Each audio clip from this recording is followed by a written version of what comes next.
Good morning, everybody. Steve here from Worley Bugger.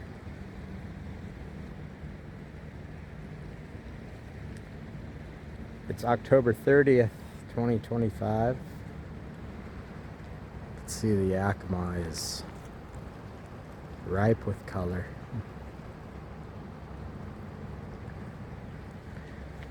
Nice, cool, crisp morning, about 35 degrees.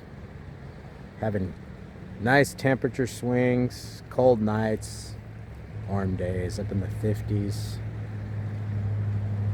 Of course, we're approaching the end of the season, end of October here, moving into November. Thank everybody for supporting us this year, coming out, fishing with us, stopping by the shop. Appreciate everybody's support.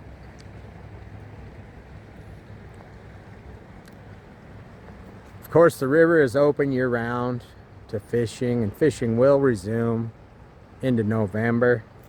We still have some trips on the books with folks, so that's a good thing.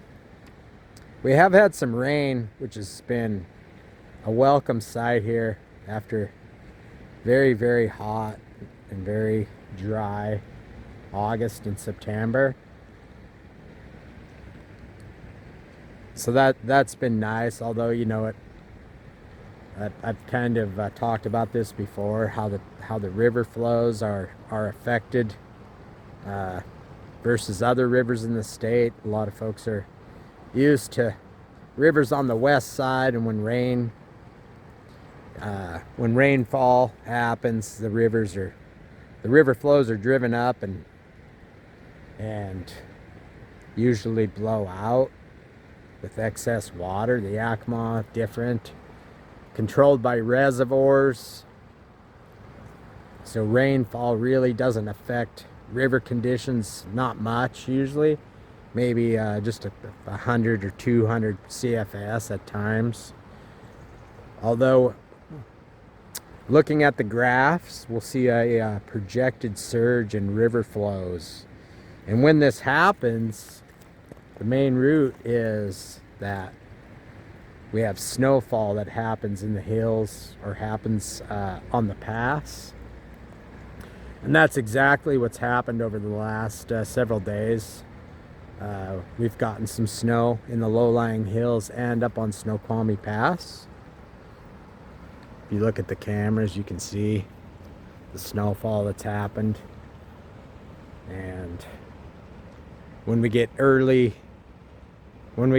snowfall like that, and then rain behind it, the rain touches on the snow and melts and then comes down via the tributaries. So, well, there's no water really whatsoever left in the reservoirs. As you've seen, as you've traveled over I-90 this fall to come to Central Washington, they've been pumping water out of the Clay Elm Reservoir, which is our largest reservoir. They've been pumping water out of there now probably for close to 2 months because it's so low. It's nowhere, the water's not even anywhere near the dam, so they got to pump the water out into the river. So we're going to see an escalation in flows, and just a reminder, I mean, that's a prediction. When you look at the flow charts, that's you know, it could be worse, it could be less. They're just doing a prediction based on, you know, upcoming weather that is going to that may or may not occur. So when you look at those flow charts on our website and you see a big spike in the river, that's definitely something to pay attention to.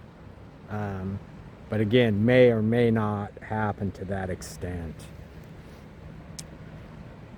The river could definitely use a nice shot of water in it. You know, it hasn't had any water in it for about 2 months.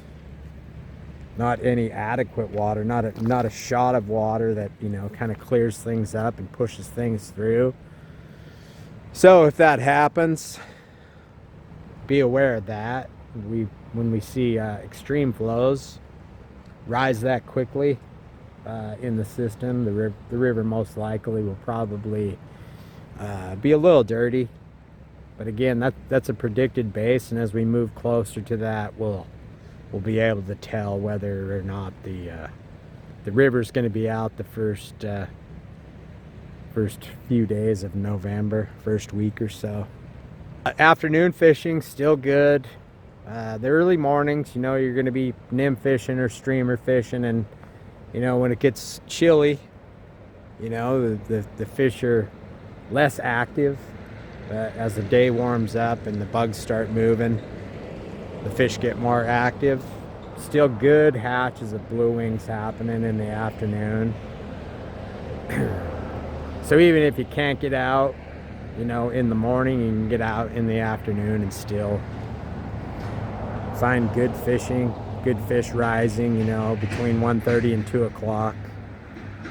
And last week I gave you a pretty extensive lesson on, you know, how to properly fish the blue wing hatch and have success. So if you miss that, you can return to that and look at that. But blue wing hatch will continue as long as, you know, as long as our weather window, you know, and our warm days continue.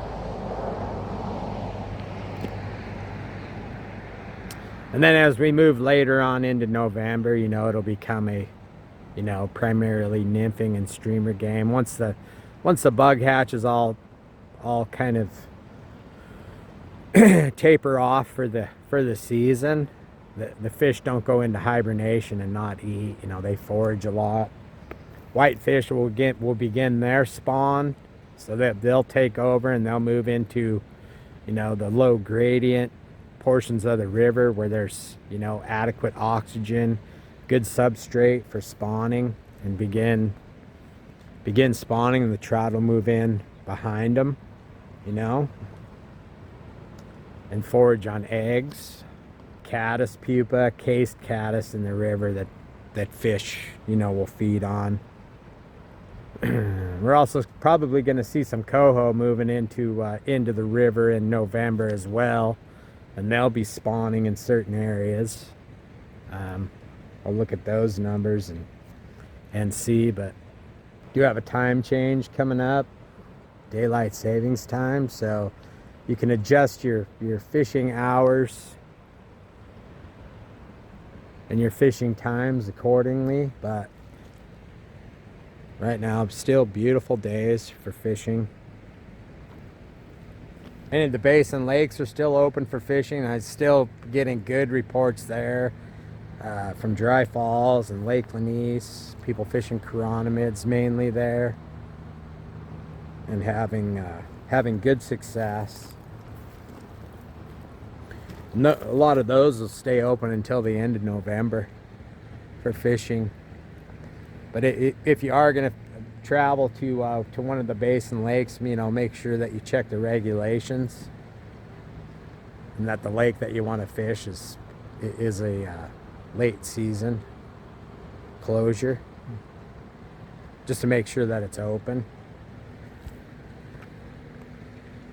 That's about all there is to report right now. So if you have any questions, feel free to give us a shout.